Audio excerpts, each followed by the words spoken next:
Hamı sizə görə yığışır. Ben bu kostyumun yeri ben de Medine. Ay yerim bilirim, buradan çəkim alır. Salam, Allah sana ömür versin. Çok sağ ol. Çok Allah çok sağ olsun. Çok sağ ol. Allah razı olsun. O gün olsun 100 güvenlisin sen. O gün olsun 100 güvenlisin ben. Allah kurtulmuş ya. Allah kurtulmuş ya. Bizi hiç salma. Allah sana can sağlık versin. Parayı veriyor. Buyurun. Bizim dolabımız. Hanımlar gelin hanımlar. Salam. Ha, evladı ki maşallah. 2 ayda yeri verdim. Bildin mi? Ha size bin toy ödeyeyim. Bu hayır işinde kardeşim. Allah Hacı. sen adva durdum tərlan. Çok sevindim ona. Uşaqlar məni geyindir, müəddinlə. Müəddin çox zəhmət çəkir. Ay Allah kömək olsun bu de. Neçə gündür, bir ildir burada söhbət edirik. Mən sonra yolumdur. Ha bilirler. Allah bir versin. Biz hamı sizin oldu. Hoş geldiniz. Dille olmaz el vurmak. Gel fazla. El Moskova. Şey, O yerine kuzu kesin. Sen bir de tane sana. keçin o üzerine. Öpüşme yok. Öpüşme yok. Bir de onu Neresiniz? Bak Pakistanlı kardeşimizdir. Bir tane Pakistan'dan gəldim. deyin ki bu şey tam dursun ayarda. Gelin. Gelin gelin gelin. Gelin gözlüğüm yok. Gelin gelin. Burada çorbalar var. Nerede?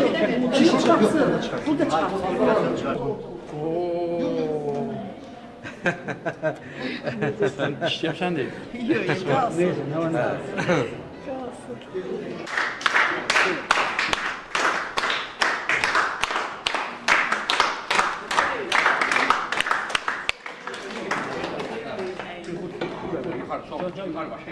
Babayla görüşürüz. Babayla görüşürüz.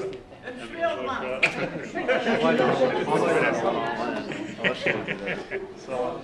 Uzun ömür, can sağlığı arzulayıram.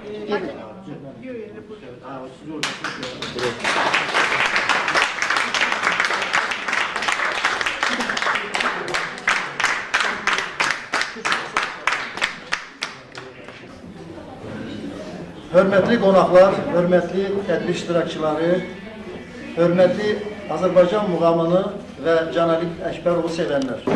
Hamınız xoş gəlmisiniz.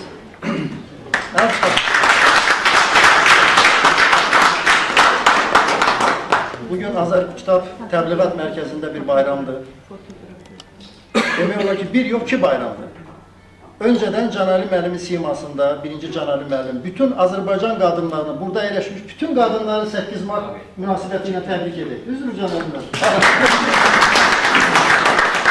İkinci bizim əsas məqsədimiz, burada toplaşmaqda əsas məqsədimiz, dünya şöhrətli xanəndəmiz, Azərbaycan milli muğamının ustadı, şöhrət orderini, xalq artisti, professor və demək olar ki, Azərbaycan muğam sənətinin inkişafında böyük xidmətlər göstərmiş bir sənətkar. Bizim Canali müəllim Əkbərovun 80 yaşı tamam oldu. Sonradan da bilirsiniz, Azərbaycan böyük bir nəhəng nailiyyətlə mən belə düşünürəm, fəxr edə bilər. Biz bir neftimizlə, bir də milli mənəvi dəyərlərimiz olan muğamlarımızla. Neftimiz tükənə bilər, sərvətimiz tükənə bilər. Amma Azərbaycan muğamı, görün, nə yüksək səviyyədədirsə, inanmıram ki, Azərbaycan muğamı səslənən yerdə kimsə bizə qalib gələ bilsin. Və onu yüksək səviyyələrə qaldıran insanların biri, bax bu 2-3 nəfərdən biri, birincisi demək olar ki, Canali müəllim Əkbərovdur. Allah ona can sağlığı versin. Bilirsiniz, Azərbaycan əsrin əvvəllərində 3 nəhəng muğam daisi demək olar ki, Azərbaycana bəxş edildi. Cabbar Qariyardoğlu Şuşalı, Xan Şuşalı və Seyid Şuşalı. Və siz inanın ki, mən düşünürəm ki, bu insanlar olmasaydı Azərbaycan muğamının hansı vəziyyətdə ola bilərdi? Və bizim xan əminin, böyük xan əminin, bax, ən gözəl tələbəsi, ona sədaqətli insanların, bax, mən deyərdim, birincisi Canali müəllimdir. Biz Canali müəllimlə 5 yıl olan ki, biz dostluq və ilk dəfə bizim Mədəniyyət Nazirinin daxilində olan Böyük Gənclər Kitabxanasının direktoru Tahir müəllim də əyləşib. Onun kitabxanasında Canali müəllimə böyük bir tədbir hazırladıq. Burada Sabir bəy, Nurəddin bəy və doktor Elxan da orada iştirak elədi. Mən özümə milli mənəvi borc bildim ki, belə bir insanları qorumaq lazımdır. Kaş bu insanların 100 yaşına çatmasına biz kömək edə bilərdik. Çünki minlərlə insanın boş-boşuna həyatda həyatda yaşamasının Can Ali müəllim kimi, burada oturan ziyalılar kimi yaşaması Azərbaycan üçün böyük uğur gətirə bilər. Mədəniyyətimizin inkişafı, operamızın inkişafı sayəsində bu insanın ömrünün 40 ilini, 50 ilini tutaq ki, Leyli Məcnun operasında, eyni zamanda da Şah İsmail operasında ən yüksək zirvələrə qalxan bir musiqi mədəniyyətini Azərbaycan xalqına bəxş etmişdir.